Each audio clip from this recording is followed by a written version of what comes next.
चलो ओके, सो हम लोग को देखना था, एक बार मैं फिर से जल्दी से बता दे रहा हूँ आप लोगों को इंटरेस्ट फाइन पेनाल्टी। तो इंटरेस्ट फाइन पेनाल्टी देखिए है क्या, एक बार फिर से समझ लीजिए। नॉर्मली जीएसटी पेमेंट के जो ड्यू डेट्स होते हैं वो क्या होते हैं, रेगुलर डीलर के लिए 20 तारीख है, कंपोजिट के लिए 18 तारीख है, और नॉन रेजिडेंट के लिए भी 20 है, आईएसडी के लिए 13 है, टीडीएस डायरेक्टर के लिए 10 है, और टीसीएस कलेक्टर्स के लिए भी 10 है ऑफ द नेक्स्ट मंथ। तो ये ड्यू डेट होता है नॉर्मली पेमेंट करने के लिए, अगर स्थिति सामान्य रही तो। फिलहाल कोविड-19 में डेट आगे पीछे हो रहे हैं, वो सबको पता है।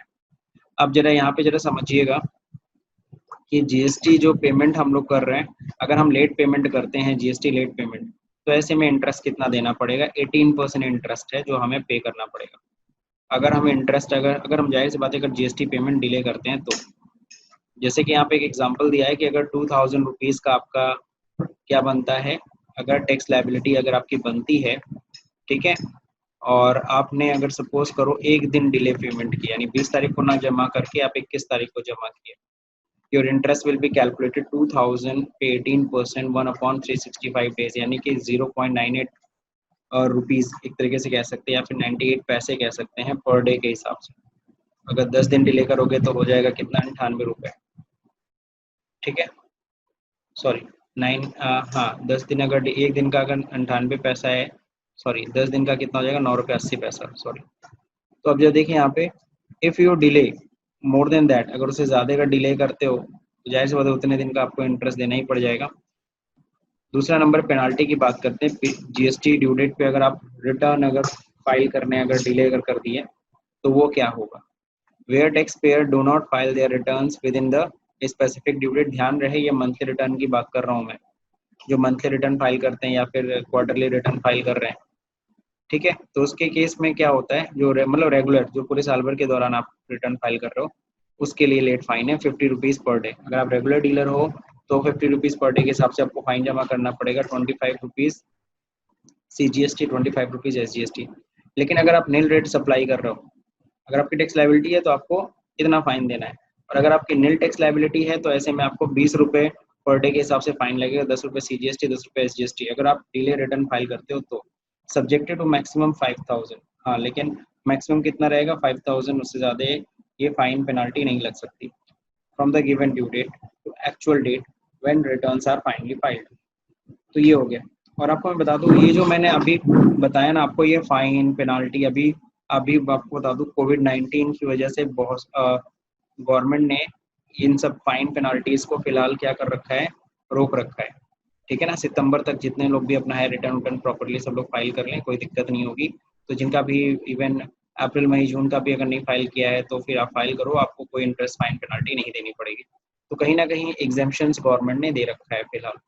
तो अगर स्थिति सामान्य होगी तो ये फाइन लगेगा। अभी फिलहाल गवर्नमेंट ने स्पेशल केस में नहीं दिया हुआ एग्जाम, मतलब पेनाल्टी नहीं चार्ज कर रही है।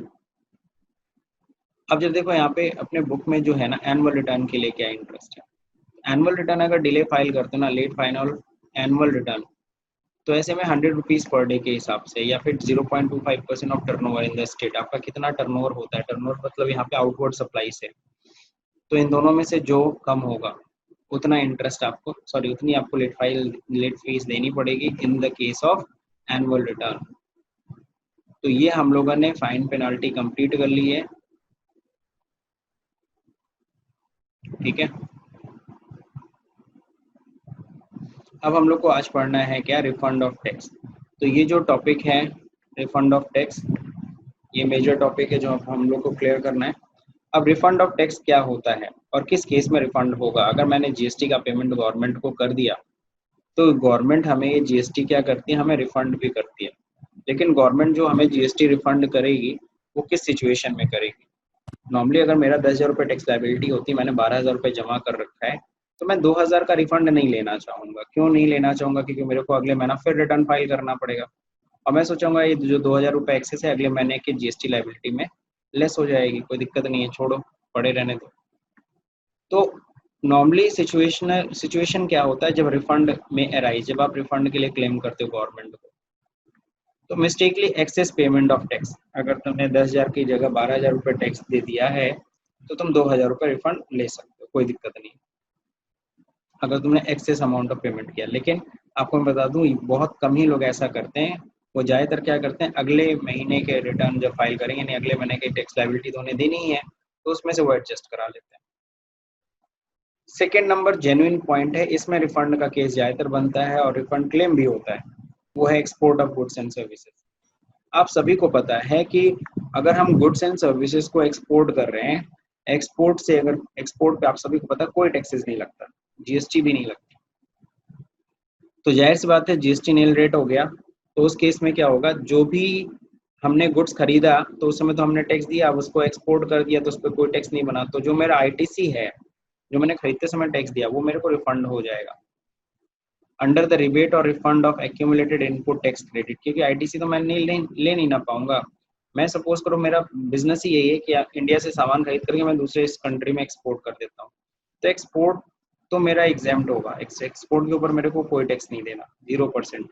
तो जब 0% टैक्स है तो जाहिर सी बात है खरीदते समय जितना भी मैंने टैक्स दिया है उसका आईटीसी तो मैं एडजस्ट नहीं कर पाऊंगा, तो वो क्या होती है, गवर्नमेंट हमें रिफंड करती है, उसके लिए हमें क्लेम करना पड़ेगा input credit of duty taxes when goods are exported. तो ये बहुत ही जेन्युइन केस और ज़्यादातर रिफंड इसी केस में लिया जाता है। ठीक है, नेक्स्ट क्या है, फाइनलाइजेशन ऑफ प्रोविजनल असेसमेंट, या फिर हम लोग रिफंड किस केस में ले रहे हैं, फाइनलाइजेशन ऑफ, जैसे प्रोविजनल असेसमेंट हुआ था उस समय, प्रोविजनल मतलब अनुमान के हिसाब से हमसे टैक्स बोला गया था कि आप 1 लाख रुपए जमा करो, मैंने जमा कर दिया था गवर्नमेंट के कहने पे प्रोविजनल असेसमेंट के आधार पर। जैसे फॉर एग्जांपल आप लोग को याद है मैंने बताया था, एक होते हैं कैजुअल टैक्सेबल पर्सन, याद होगा आप लोग को,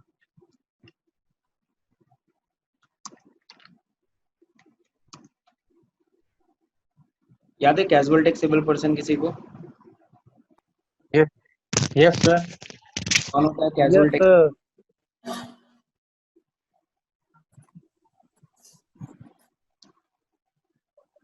कितने दिन का मैक्सिमम रजिस्ट्रेशन होता है कैजुअल टैक्सेबल पर्सन का? 90 डेज का। बिल्कुल सही। तो अगर हम लोग बात करें, ऐसे कैजुअल टैक्सेबल पर्सन बहुत सारे होते हैं जिनको, जैसे वो, अब उन्हें रजिस्ट्रेशन जब लेना होता है तो याद होगा मैंने बताया था इनपुट टैक्स कब जमा करना होता है, कैजुअल टैक्सेबल पर्सन टैक्स अपना कब जमा करते हैं? तो सर रजिस्ट्रेशन कराते वक्त ही सर। बिल्कुल सही। तो रजिस्ट्रेशन कराते समय वो जब जमा करते हैं यानी कि वो एडवांस जमा कर रहे हैं, यानी वो प्रोविजनल असेसमेंट कर रहे हैं कि भाई कितना, वही गवर्नमेंट कहती है आप कितने का सामान बेच लोगे, हमको लगता है मैं 10 लाख का माल बेच लूंगा, तो मैंने 1,80,000 रुपये मैंने जीएसटी जमा कर दिया, लेकिन 10 लाख का माल नहीं बिका, 10 लाख का गुड सेल ही नहीं हुआ, 5 लाख का गुड सेल हुआ, तो बताओ क्या होगा? तो 90,000 मैंने जो एडवांस टैक्स के रूप में जो एक्स्ट्रा मैंने जमा किया है गवर्नमेंट को प्रोविजनल असेसमेंट के नाम पे, वो मेरे को वापस होगा कि नहीं होगा? तो मैं रिफंड क्लेम करूंगा कि नहीं करूंगा? ऑब्वियसली करूंगा। तो करूंगा सर। है कि नहीं है? अब देखो यहाँ पे स्पेशल इकोनॉमिक जोन या डेवलपर ऑफ एसईजेड, अगर हम क्या है स्पेशल इकोनॉमिक जोन में या developer of SEZ, special economic zone के डेवलपर हैं, तो जाहिर सी बात है स्पेशल इकोनॉमिक जोन में अगर मैं हूँ तो जाहिर सी बात है मुझे क्या हुआ है, मैं जब भी कोई सप्लाई करूंगा मेरे को उस पर कोई टैक्सेस तो देने नहीं है, तो स्पेशल इकोनॉमिक जोन में अगर मैं हूँ तो मुझे ये फायदा मिलता है, लेकिन खरीदते समय अगर मैंने कोई टैक्सेस जमा किया तो मेरे को वो भी क्या होगा, मेरे को रिफंड हो जाएगा। तो स्पेशल इकोनॉमिक जोन में जितने भी इंडस्ट्रीज होते हैं उनको टैक्स के बेनिफिट्स मिलते हैं, यानी कि परचेज करते समय अगर उन्होंने कोई टैक्सेस जमा किए हैं तो वो उनको रिफंड हो जाता है। तो बस यही मेजर टॉपिक है, ठीक है ना। 4 पॉइंट आपको ध्यान रखना है जब ये सिचुएशंस होती है जब हम लोग जीएसटी रिफंड क्लेम करते हैं। फिर से मैं बता दे रहा हूँ, अगर हमने ज़्यादा जीएसटी जमा कर दिया तो मैं रिफंड क्लेम करता हूँ, एक्सपोर्ट करता हूँ तो मैं जितना भी आईटीसी में एडजस्ट नहीं करा पाऊंगा क्योंकि आउटपुट टैक्स है ही नहीं, तो इनपुट जितना भी टैक्स मेरा बनता है वो आईटीसी मैं क्या कर लेता हूँ, रिफंड क्लेम कर लेता हूँ। भाई इनपुट अगर ज़्यादा होगा आउटपुट कम होगा तो लाइबिलिटी नहीं ना बनेगी, तब तो रिफंड बनेगा। फाइनलाइजेशन ऑफ प्रोविजनल असेसमेंट के केस में और स्पेशल इकोनॉमिक जोन में अगर आप हैं, ठीक है, तो भी a person claiming refund of tax or interest or any other amount paid must file an application for the refund in form GST RFD1। अगर आप रिफंड क्लेम कर रहे हो तो उसके लिए फॉर्म जो है वो है RFD1। आप सभी को पता है ये सब ऑनलाइन होता है, तो ऑनलाइन होता है उस समय तो दिखता नहीं है RFD1, बट ध्यान रखिएगा आप लॉ में तो उसको फॉर्म का नाम देना था ना, तो लॉ में जो इसका नाम है वो है RFD 01। तो RFD का मतलब समझ गए होगे, रिफंड। वो भी कितने दिन के अंदर आप क्लेम कर सकते हो रिफंड? विद इन 2 ईयर, 2 साल का समय दिया, आराम से आप क्लेम कर सकते हो from the date of payment. जिस दिन भी आपने वो टैक्सेस जमा किए हैं उसके 2 साल के अंदर अंदर आप उसका रिफंड क्लेम कर सकते हैं। ठीक है तो सर, हाँ बोलिए। हेलो। हाँ हाँ बोलिए पीयूष। सर जब हम लोग लॉग इन करते हैं सर जीएसटी पोर्ट जब हम लोग लॉग इन करते हैं सर जीएसटी पोर्टल पे, जी तो हाँ। सर तो इसका ऑप्शन तो नहीं आता है सर जीएसटी RFD 1 का? नहीं तो आप जब एक्सपोर्ट करोगे ना, एक्सपोर्ट इनवॉइस याद होगा, एक्सपोर्ट इनवॉइस उसमें होता था। ये ये ठीक है, सर। और दूसरा नंबर आपके पास आईटीसी ज़्यादा होनी चाहिए। अभी तक जितना भी हम लोग ने फाइल किया रिटर्न उटर्न, उसमें क्या था, आउटपुट टैक्स लायबिलिटी कुछ ना कुछ बन रही थी। जब आउटपुट टैक्स लायबिलिटी ना बने और सिर्फ क्या इनपुट ये टैक्स हो, तब उस केस में हमारा रिफंड का ऑप्शन हाईलाइट होगा। ठीक है, ये सर। तो रिटर्न तो वैसे ही फाइल ये होगा, सर। उसके बाद RFD का फॉर्म एक्टिव हो जाएगा, देन हम लोग उसको क्लेम करेंगे। ठीक, the relevant date for refund claim is as follow. अब देखो जो रिलेवेंट डेट होते हैं रिफंड के वो ऐसे नीचे दिया हुआ है, गुड्स एक्सपोर्टेड बाय सी और एयर। अब देखो 2 ईयर यहाँ पे लिखा है ना, from the date of payment, या फिर यहाँ पे लिख दें रिलेवेंट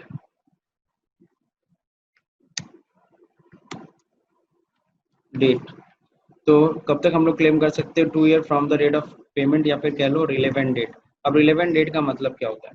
तो रिलेवेंट डेट देखो नीचे समझाया, रिलेवेंट डेट का मतलब क्या होता है वो ये नीचे दिया। अगर गुड्स एक्सपोर्टेड बाई सी और एयर, अगर तुम समुद्र के रास्ते या फिर मतलब हवाई यात्रा के रास्ते अगर तुम क्या करते हो, कोई गुड्स एक्सपोर्ट करते हो, तो रिलेवेंट डेट क्या होगा, यहाँ समझाया है, date on which the ship और aircraft in which the goods are loaded leaves in India. जिस दिन वो भारत से मतलब वो शिप गया मतलब निकला, या फिर वो एयरक्राफ्ट भारत के बॉर्डर को क्रॉस किया, उसी दिन से क्या होता है रिलेवेंट डेट, उसी दिन से माना जाता है। उस दिन से लेकर के 2 साल तक के अंदर अंदर आप क्लेम कर सकते हो। ठीक है, ये चीज़ ध्यान रखिएगा। और आपको मैं बता दूं एग्जाम में जो आप लोग एग्जाम आप देते हो उसमें ये चीज़ें पूछता भी है कि relevant date goods exported by sea and air अगर है तो रिलेवेंट डेट क्या माना जाता है। तो जिस दिन एयरक्राफ्ट या शिप इंडिया को लीव करता है, इंडिया मतलब छोड़ के जाता है, उसी दिन हम लोग क्या करेंगे, उसी दिन को हम रिलेवेंट डेट मानेंगे। और उस दिन से 2 साल के अंदर अंदर आप चाहे तो आप जो भी आपका है रिफंड है उसका आप क्लेम कर सकते हो। गुड्स एक्सपोर्टेड बाय लैंड, लेकिन अगर सपोज करो अगर बाई रोड अगर जा रहा है मेरा, अगर गुड्स एक्सपोर्ट हो रहा है दूसरी कंट्री में, इसमें देखो ज़्यादातर सारे एग्जांपल एक्सपोर्ट के हैं, क्योंकि आपको पता है एक्सपोर्ट ही मेजर केस होता है रिफंड का, जब हम लोग रिफंड क्लेम करते हैं। तो अब जो देखिए यहाँ पे गुड्स एक्सपोर्टेड बाय लैंड, अगर लैंड बाई रोड अगर भेज रहे हैं तो date on which goods are passes the frontier, जिस दिन भारत का बॉर्डर वो क्रॉस करेगा। मान लो हमारा कोई सामान नेपाल जा रहा है, तो जिस दिन हमारा सनौली बॉर्डर जिस दिन क्रॉस किया है ना, उसी दिन को, उस दिन से लेकर के 2 साल के अंदर अंदर आप रिफंड क्लेम कर सकते हैं। गुड्स एक्सपोर्टेड बाई पोस्ट, लेकिन अगर बाई पोस्ट अगर आप भेजते हो, बाई पोस्ट कह लो या कुरियर कह लो, date of dispatch of goods by the concerned post office, जिस दिन क्या हुआ हमने पोस्ट ऑफिस को डिस्पैच, जिस दिन पोस्ट ऑफिस ने डिस्पैच किया उस दिन से लेकर के 2 साल तक आप रिफंड क्लेम कर सकते हो। अब अगर हम बात करें सर्विस एक्सपोर्ट की, तो सर्विस एक्सपोर्ट में तो पता नहीं चलता है सर्विस कब कंप्लीट हुआ। तो where the supply of service has been completed, तो यहाँ पे ये देखा जाता है कि किस दिन हमने सर्विस कंप्लीट की, prior to the receipt of payment, है ना। तो जाहिर सी बात है यहाँ पे सीधा सीधा दे रखा है date of receipt of payment. जाहिर सी बात है कोई भी सर्विस हम जब हम एक्सपोर्ट करते हैं तो उस केस में हम लोग जाहिर सी बात है एडवांस उठाते हैं, सामने वाले से पेमेंट हम लोग लेते हैं। तो सर्विस कंप्लीटेड अगर है prior to the receipt of payment, तो भी हम लोग को किस डेट, हमें ये नहीं देखना है कि सर्विस किस दिन कंप्लीट हुई, हमें इस पे नहीं ध्यान देना, हमें इस दिन को ध्यान देना है कि किस दिन पैसा मिला। जिस दिन पैसा मिला उस दिन से लेकर के 2 साल तक के अंदर अंदर हम लोग रिफंड क्लेम कर सकते हैं। तो सर्विस एक्सपोर्ट के केस में सर्विस किस दिन कंप्लीट किया उससे नहीं लेना देना है, हमें ध्यान देना होगा किस दिन सामने वाली पार्टी से हमें पैसा मिला। Service exported where the supply of services has been received in advance prior to the date of issue of invoice. अगर कोई सर्विस हम एक्सपोर्ट कर रहे हैं, सप्लाई ऑफ सर्विसेज जो भी है, हैज बीन रिसीव्ड, ठीक है, in advance prior to the date of invoice, अगर हमने डेट से हमें सर्विस देने से पहले ही अगर हमें पैसा मिल गया, एडवांस में पैसा मिल गया, कई बार ऐसा भी होता है कि सर्विस हम एक्सपोर्ट करते हैं लेकिन एडवांस पैसा उठा लेते हैं, तो ऐसे केस में अगर एडवांस उठाओगे तो एडवांस पे नहीं लेगी गवर्नमेंट। गवर्नमेंट ने साफ साफ कह दिया है date of issue of invoice, जिस दिन date of issue of invoice होगा, ठीक है। अगर इनवॉइस पहले इशू किया बाद में पेमेंट हमें मिला है तो हमें पेमेंट की डेट को देखना होगा, और अगर पहले पेमेंट मिल गया है तो पहले पेमेंट वाले को ना इनवॉइस की डेट को फिर हमें देखना है। यानी कि यहाँ पे कह सकते हो विच एवर इज लेटर, बाद में जो होता है, अभी तक था विच एवर इज अर्लियर, यहाँ पे क्या कह रहा है whichever is later. Payment ऐसे ही कह सकते हैं डेट ऑफ पेमेंट या invoice whichever is later. Unutilised ITC credit, सबको पता है अनयूटिलाइज्ड आईटीसी क्रेडिट मतलब हम आईटीसी एडजस्ट नहीं कर पा रहे, मेरा आउटपुट कम है इनपुट ज़्यादा है, तो अगर इनपुट ज़्यादा होगा तो टैक्स लायबिलिटी बनेगी नहीं बल्कि टैक्स रिफंड बनेगा। तो end of the financial year, ठीक है, ये सब एक्सपोर्ट के केस में रिलेवेंट डेट की बात कर रहा है। अनयूटिलाइज्ड आईटीसी अगर आपके पास पड़ी हुई है, end of the financial year in which the claim for the refund arises, तो end of the financial year आप क्या करो, end of the financial year से लेकर के आप 2 साल तक का रिलेवेंट डेट मान सकते हैं। तो ये तो है रिलेवेंट डेट से मतलब कि किस दिन को हम लोग मानेंगे, ठीक है ना, रिफंड का टाइम पीरियड कब तक रहेगा। नोट अ क्लेम, यहाँ देखो नोट्स दे रखा है, a claim for refund for the of the balance in the electronic cash ledger, तो जो भी रिफंड होता है वो आपको इलेक्ट्रॉनिक कैश लेजर में दिखता है, सॉरी मतलब मिल जाएगा। must be made through the relevant monthly return. Form GSTR 3 in case of regular dealer, Form GSTR 4 in case of composite dealer. तो आप सभी को पता है 3 की जगह 3 भी चल रहा है और 4 की जगह इस समय CMP 04 है, CMP 08 है, ठीक है। तो जो भी क्लेम हम लोग रिफंड का करते हैं वो सब हमारे किस में आ जाएगा, इलेक्ट्रॉनिक कैश लेजर में शो होने लगेगा, ठीक। अच्छा, मैंने ऊपर इंटरेस्ट पेनाल्टी आपको अभी भी पढ़ाया है। इंटरेस्ट पेनाल्टी में एक चीज़ मैं बताना भूल गया जो कि बहुत ज़रूरी है आपको समझने में। ये रिफंड हम लोग का ओवर हो गया, रिफंड में बस इतना ही था और कुछ नहीं था। आपको रिफंड में क्या चीज़ ध्यान रखना है, आपको रिफंड में ध्यान देना है कि कब कब किस केस से कौन कौन से केसेस होते हैं जब हम रिफंड क्लेम करते हैं, रिफंड का फॉर्म क्या होता है, कितने समय के अंदर हम रिफंड क्लेम कर लेते हैं, और रिलेवेंट डेट किस केस में क्या होती है। अब हम लोग बात करेंगे, अगर हम बात करें तो जीएसटी पेमेंट की, sorry interest and fine payment की, तो ध्यान देना इंटरेस्ट एंड फाइन जो होता है ना वो हमेशा हम करते हैं पे इन कैश, वो हमेशा कैश में पेमेंट करना है, ठीक है ना। It can not be adjusted from the ITC, इसको आईटीसी से एडजस्ट नहीं कर सकते, इनपुट टैक्स से एडजस्ट नहीं कर सकते। ये बात समझ में आई सबको कि नहीं समझ में आई?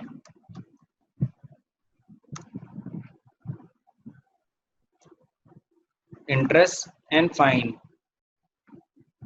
ठीक है ना, हमें कैश पेमेंट करना पड़ता है, we have to pay interest and fine, या फिर कह लो पेनाल्टी, इंटरेस्ट एंड पेनाल्टी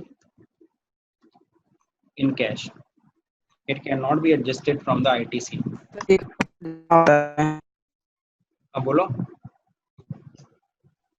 जैसे चलो एग्जाम्पल जैसे मैं समझा दे रहा हूँ। मान लीजिए आपका आउटपुट टैक्स है, ठीक है ना, आउटपुट टैक्स आपका कितना है? आवाज ब्रेक हो रहा है, क्या हुआ? आवाज क्या बहुत ज्यादा ब्रेक हो रहा है। अच्छा, आवाज मेरी ब्रेक हो रही है, नेटवर्क का इशू होगा। तो बारिश हो रही है क्या आपके वहाँ? नहीं, ठीक तो है सब कुछ। सर आवाज सही आ रहा है। होगा, थोड़ा बड़ा नेटवर्क का इशू होगा। ठीक है, जहाँ पे भी अगर होगा। अच्छा देखो यहाँ पे मैं एग्जांपल मैंने समझा रहा हूँ। बारिश हो रहा सर यहाँ पे। अच्छा वहाँ बारिश हो, बारिश के कारण थोड़ा नेटवर्क गड़बड़ रहता है। यहाँ तो अभी नहीं हो रही है बारिश। हम्म, तो एग्जांपल जरा यहाँ देखो, आउटपुट टैक्स सपोज करिए 2000 रुपीज है। Input tax,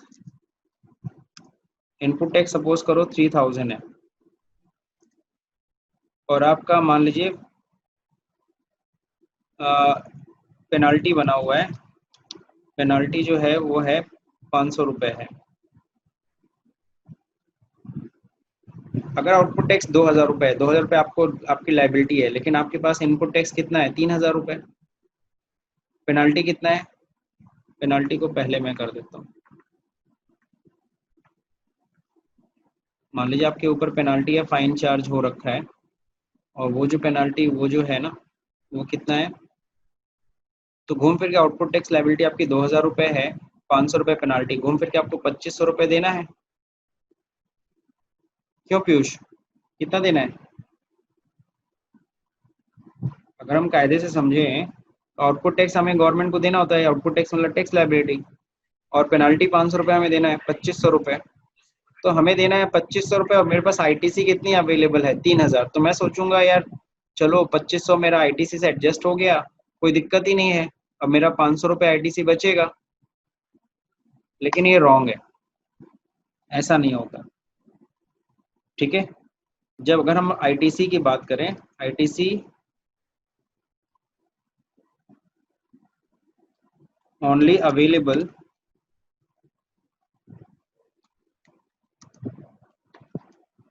from output tax, या फिर कह लो जो इनपुट टैक्स होता है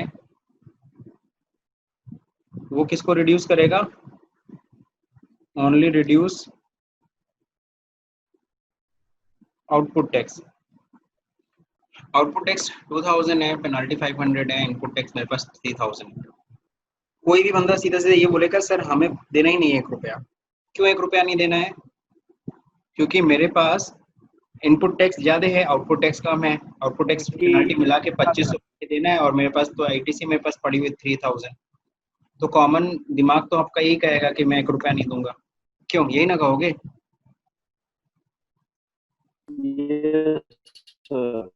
लेकिन अभी मैंने क्या बोला कि जो इनपुट टैक्स होता है,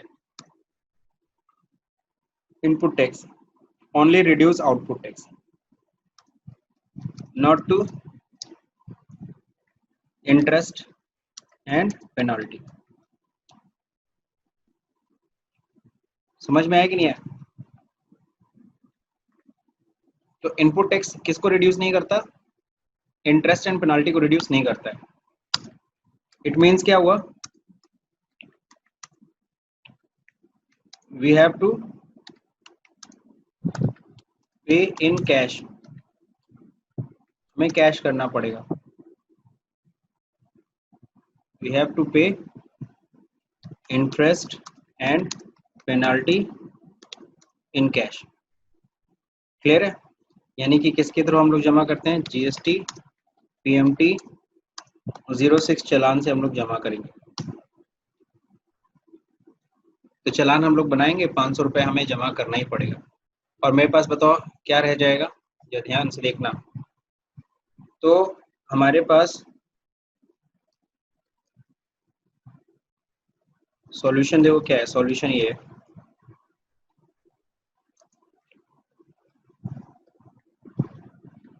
जीएसटी पीएमटी 06 हमें बनाना पड़ेगा कितने रुपए से, 500 रुपए से।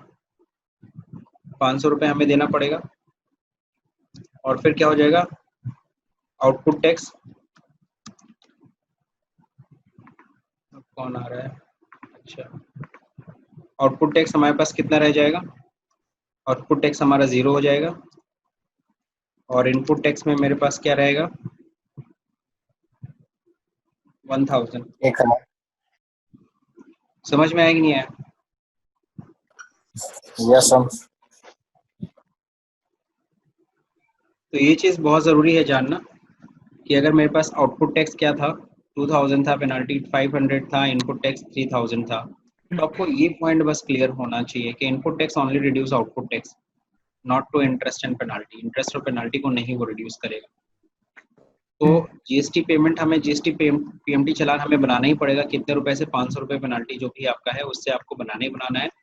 और आउटपुट टैक्स आपको 1 रुपया नहीं, जैसे आपका ये जमा किया बस हो गया काम खत्म। आउटपुट टैक्स आपका 0 हो जाएगा। आउटपुट टैक्स 2000 वो खत्म हो जाएगा किससे? इनपुट टैक्स से। और अभी भी इनपुट टैक्स में कितना रह जाएगा? 1000 रुपये रह जाएगा। और ये इनपुट टैक्स का हम यूज कब करेंगे? अगले महीने। तो मेरे ख्याल से ये पॉइंट्स आपको क्लियर हो गया।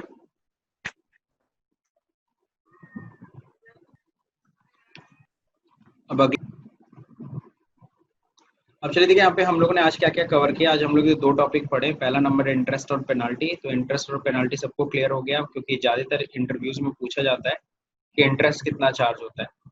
तो सीधा सीधा आपको जब भी आपसे कोई पूछता है कि कितना इंटरेस्ट है, तो इंटरेस्ट कितना है? 18% पर एनम होता है डिले पेमेंट ऑफ टैक्सेस पे। और अगर हम एक्सेस क्लेम ऑफ आईटीसी करते हैं, यानी कि आईटीसी अगर ज़्यादा लेने की कोशिश करते हैं फ्रॉडली या जैसा भी, और वो पकड़ा जाता है, जाहिर सी बात है उसके ऊपर हमें 24% के हिसाब से इंटरेस्ट के साथ वापस जमा करना पड़ेगा। जैसे मैंने अगर 2000 रुपये एक्सेस आईटीसी ले लिया था पिछले महीने, और अब जाके पता चला डिपार्टमेंट को, तो डिपार्टमेंट उस 2000 रुपये को जमा करवाएगी और 2000 रुपये के ऊपर मेरे से 24% के हिसाब से इंटरेस्ट चार्ज करेगी। जितने दिन का भी होगा उतने दिन का इंटरेस्ट वो हमसे चार्ज करेगी। तो ये तो था interest for delay payment of GST. फिर हम लोग ने देख लिया क्या? रिटर्न। अगर लेट फीस क्या होता है ऑन डिले, जिसको हम पेनाल्टी कहिए, लेट फीस कहिए, पेनाल्टी की बातें की है।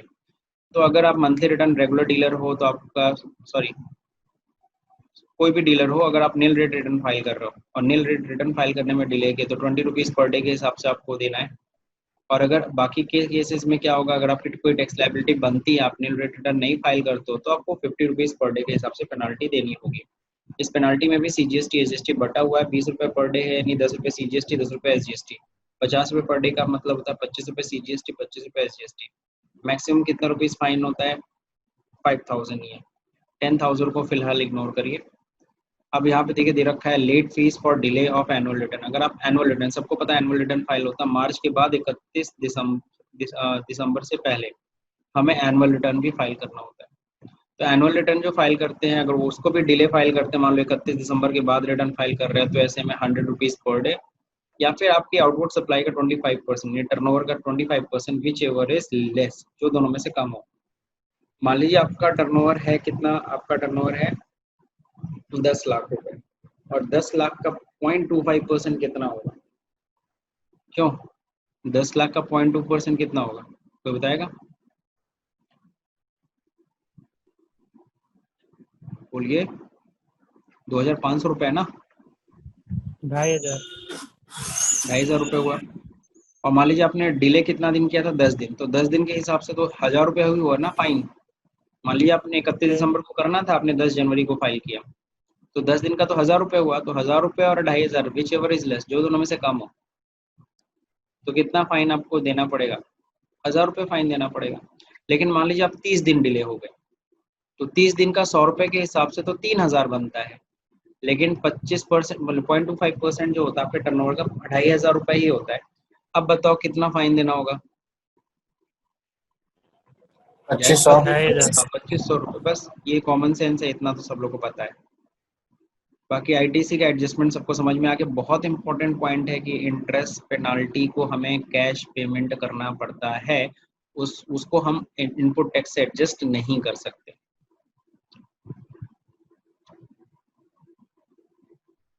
ओके, फिर हम लोग ने रिफंड देख लिया। 4 केसेस है जहाँ पे रिफंड होता है, जिसमें मोस्टली केस में हम लोग ज़्यादातर रिफंड क्लेम करते हैं एक्सपोर्ट के केस में।